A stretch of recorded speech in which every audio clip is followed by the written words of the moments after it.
तो फाइनली यहाँ पर अनुज जो है वो श्रुति पर गुस्सा हो चुका है, और ना केवल गुस्सा होता है बल्कि इस बार अनुज जो है श्रुति को अच्छी तरीके से पहचान भी लेता है, और उसी के साथ उसे पता चल जाता है कि श्रुति यहाँ पर इमोशनल ड्रामा कर रही है। जी हाँ, यानी कि श्रुति ने एक कार्ड चला है, और वो कार्ड इस तरीके का है कि अब वो यहाँ पर इमोशनल करेगी अनुज को और साथ ही में अनुपमा को। उसके मम्मी पापा की डेथ हो चुकी है और उसी के साथ आध्या भी उसका एक ट्रम्प कार्ड है, तो इन दोनों को लेकर वो यहाँ पर पूरी तरीके से अनुपमा और अनुज पर हावी होने की कोशिश करेगी, जिसकी सारी चीजें आपने आज के एपिसोड में देख ही ली। लेकिन आगे आने वाली कहानी में अनुज और अनुपमा किस तरीके से मिलेंगे, क्योंकि मैंने आपको बताया था कि श्रुति अब धीरे धीरे नेगेटिव किरदार में आने वाली, और आज के एपिसोड में वो चीज साफ जाहिर हो चुकी है। तो फाइनली श्रुति जो है वो पूरी तरीके से इतनी ज्यादा नेगेटिव हो जाती, इतनी ज्यादा पॉजिटिव हो जाती है अनुज को लेकर, कि अनुज को फाइनली ये चीज लगने लगती है कि यहाँ पर श्रुति उस पर हावी हो रही है, और धीरे धीरे सारी चीजें पूरी तरीके से बदल जाती है। दूसरी तरफ यहाँ पर अनुपमा जो है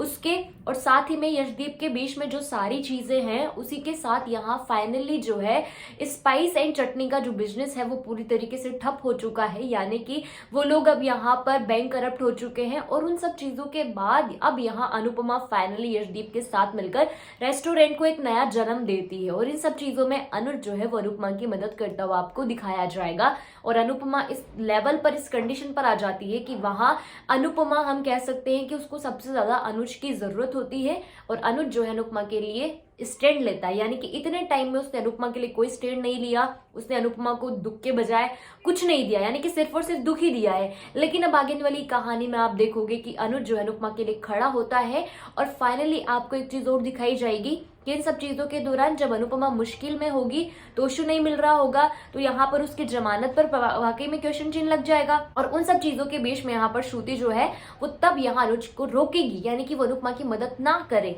और इन सब चीजों के बाद अनुज से ये सारी चीजें किसी भी कीमत पर बर्दाश्त नहीं हो सकती, और फाइनली अनुज डिसाइड करता है कि उसे अनुपमा की मदद करनी है। अगर श्रुति को रहना है तो रहे, नहीं रहना है तो वो चली जाए। और इन सब चीजों के बीच में श्रुति एक विलन के किरदार में बन जाती है, और तब जाकर श्रुति जो है तांडव करेगी, और उस तांडव को अनुपमा बहुत अच्छे तरीके से संभालेगी। और आध्या भी जब देखेगी श्रुति के लक्षण, तो उसके बाद उसके सामने भी सब कुछ जाहिर हो जाएगा कि श्रुति किस तरीके की इंसान है, और अब वो यहाँ पर जो है क्या कुछ करने वाली है। तो ये सारी चीजें होंगी। अगर आपको आज के लिए पसंद है, वीडियो को लाइक शेयर, चैनल को सब्सक्राइब जरूर कर दीजिएगा। कमेंट सेक्शन में कमेंट करके ये जरूर बताइएगा कि आपको श्रुति पसंद है, या फिर आपको लगता है कि यहाँ पर श्रुति जो कुछ भी करी है वो गलत है। आज के एपिसोड में जो कुछ भी हुआ उससे आप किस हद तक सहमत है, कमेंट सेक्शन में कमेंट करके जरूर बताएं।